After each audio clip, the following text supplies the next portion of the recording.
Welcome back to WRAL News at 7 o'clock. This is In Depth. This is where we go a little bit deeper into certain topics and then discuss them. You write in, I answer some of your questions, or if I don't have the answers, I'll send them to experts. We'll get you to the people who know what they're talking about. So email me at dan@WRAL.com. Tell me what is on your mind. You know, all the stuff that you yell at the TV during the news, vent to me. Trust me, you'll feel better.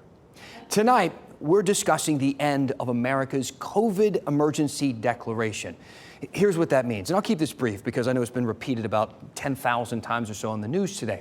Moving forward, you'll have to buy COVID tests now, out of pocket. You'll be charged for treatments, things like Paxlovid, and the CDC won't be able to force labs to report COVID results, so tracking spikes will become pretty unreliable.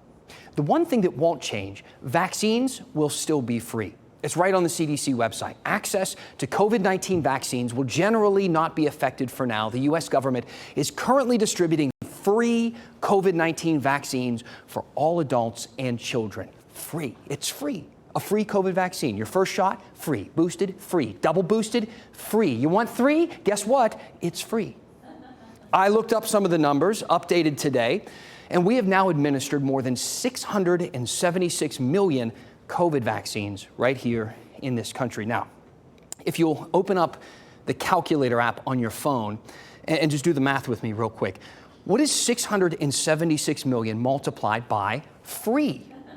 Now, I keep getting 0, which is confusing when you read headlines like this. Pfizer accused of obscene COVID profits after posting record revenues, bringing in more than $100 billion in 2022, with more than half of it coming from vaccines and Paxlovid.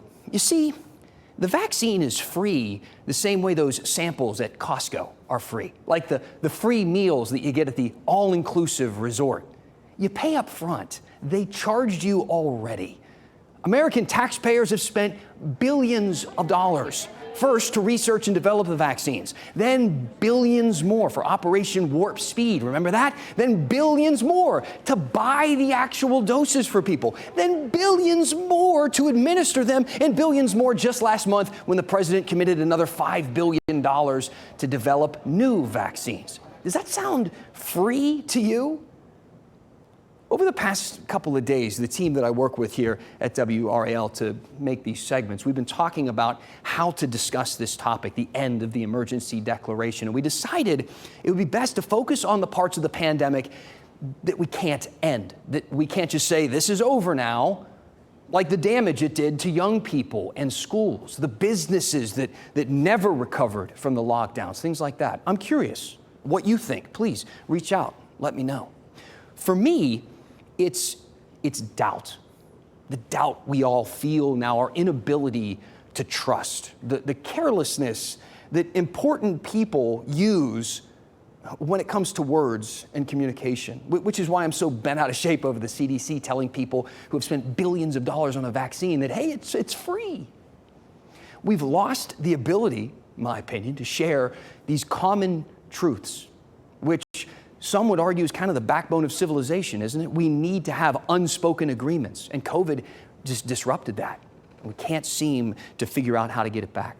Let me know your thoughts on this. Tell me what you're thinking. Send me an email. What would you like to see us cover? The things the news is not talking about that you wish we did. I got a few great topics from people. I'm working on those now, and stay tuned.